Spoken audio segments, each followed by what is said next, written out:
Olá a todos, nesta sessão vamos abordar os seguintes conteúdos: operadores de incremento e decremento e estruturas de repetição. Operadores de incremento e decremento. Por vezes é necessário aumentar ou diminuir em 1 o valor de uma variável cada vez que se realiza uma operação. Para tal, dispomos dos operadores de incremento e decremento. O operador de incremento é duas vezes o sinal mais mais, e do decremento é menos menos. Podem ser utilizados de duas formas: antes ou depois da variável. Quando utilizado antes, devolve o valor da variável antes de incrementada ou decrementada. Quando utilizado depois, retorna o valor da variável já incrementada ou decrementada. Exemplos. Temos aqui a instrução inicial, em que atribuímos à variável A o valor de B, que por sua vez o valor de B é igual a 10. Portanto, a variável A e a variável B vão ficar com o valor 10. Era a mesma coisa colocar A igual a 10 ou B igual a 10 em instruções separadas. Portanto, funciona da mesma forma, só é uma versão simplificada. Na instrução seguinte temos C toma o valor de A mais mais. O que é que isto significa? Significa que a variável C vai tomar o valor de A e logo a seguir a variável A vai ser incrementada por uma unidade. Então C vai ficar com o valor 10, que era o valor da variável A antes de ser incrementada, e a variável A por sua vez vai ficar com 11, porque é incrementada através deste operador mais mais. No caso seguinte, nós temos primeiro que realizar o incremento da variável B. A variável B tinha como valor 10, vai ser incrementado por 1, vai passar a 11, e ao atribuir o 11 à variável B, vai ser, por sua vez, atribuído à variável D, que está ao lado esquerdo do operador de atribuição. Portanto, ambas as variáveis ficam com o valor 11.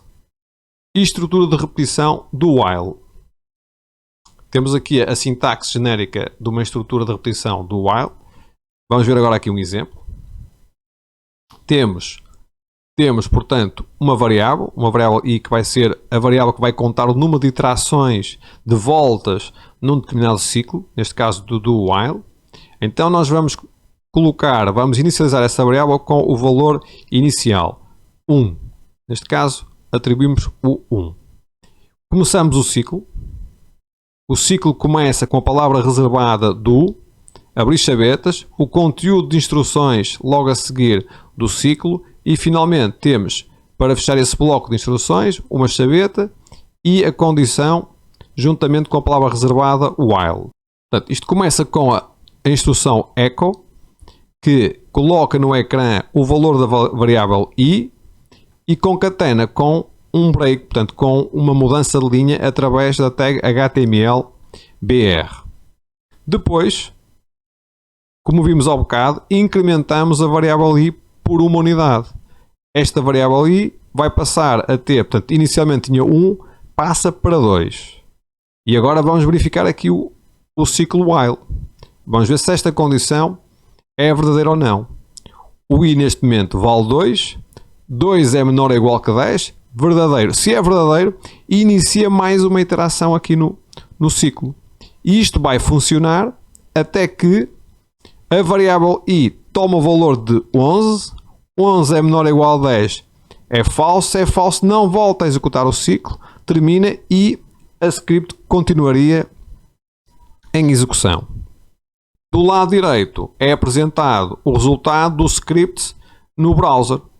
Portanto, aparecem os números todos de 1 a 10 no ecrã, que é o que faz este script. Agora vamos ver outra estrutura de repetição, em que, ao contrário da anterior, começamos com a palavra reservada while. Temos aqui agora a variável I a iniciar com 0 e o ciclo começa automaticamente com a palavra reservada while e a condição. A nossa variável, neste momento I, toma o valor de 0. 0 é menor que 10, verdadeiro. Se é verdadeiro, vai começar o ciclo.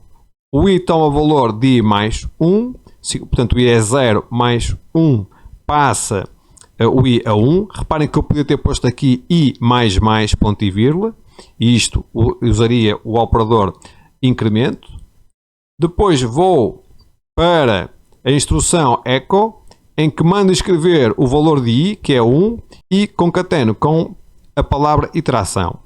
Meto mais uma vez um break para mudar de linha. Portanto, o i neste momento está com o valor 1. Como está com o valor 1, vamos regressar aqui à condição. A condição vai verificar se o i, que é 1, é menor que 10, é menor. Então voltamos a fazer o ciclo.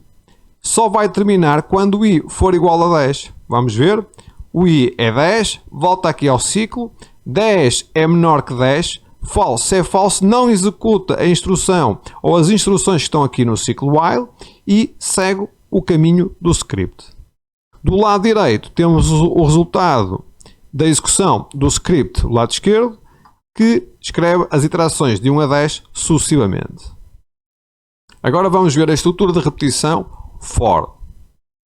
A estrutura de repetição for é uma estrutura em que tem 3 componentes. A componente para identificar o contador, a variável que vai fazer a contagem das iterações. Depois temos a componente de condição, a componente onde nós colocamos a condição para finalizar as iterações. E a terceira componente é aquela que faz a manipulação da variável, pode ser incrementar ou decrementar essa variável, que nós definimos como contador. Exemplo, vamos escrever agora aqui os números de 1 a 10 usando o for. Então colocamos aqui o nosso contador, que é a variável i, igual a 1, portanto inicializamos com o valor 1. Colocamos a condição, queremos que este bloco de instruções seja executado 10 vezes, então vai ser menor ou igual a 10. E colocamos aqui a operação para manipular a variável que vai contar o número de iterações, que é i mais mais, que é igual, como já sabem, a i igual a i mais 1. Portanto, vai incrementar uma unidade sempre que haja uma iteração. O conteúdo do bloco de instruções do for, neste caso, é composto pela instrução echo, em que se manda escrever o valor da variável i e, mais uma vez, a mudança de linha em HTML. Então, começa com o i igual a 1. O i, sendo 1, é menor que 10. Vamos executar a instrução, mandamos então escrever o 1 e mudamos de linha. Voltamos à parte inicial do bloco de instruções da estrutura de repetição for. Existe aqui um incremento do contador, portanto o i vai passar a 2. 2 é menor ou igual a 10. Voltamos a escrever o 2 e vamos ver quando chegamos ao valor 11. 11 é menor ou igual a 10, é falso. Se é falso, sai do ciclo for. E o script continuaria com o resto das instruções. Do lado direito temos aqui a sucessão de números de 1 a 10. Um exemplo com o for, mas agora escrevendo os números pares de 1 a 20. Temos então aqui o início do for, que inicializamos a variável contador igual a 1, interpretada aqui pelo i, pela variável i. Como condição, colocamos a variável i menor ou igual a 20 e colocamos depois a mesma variável com um incremento para manipular o valor dessa variável.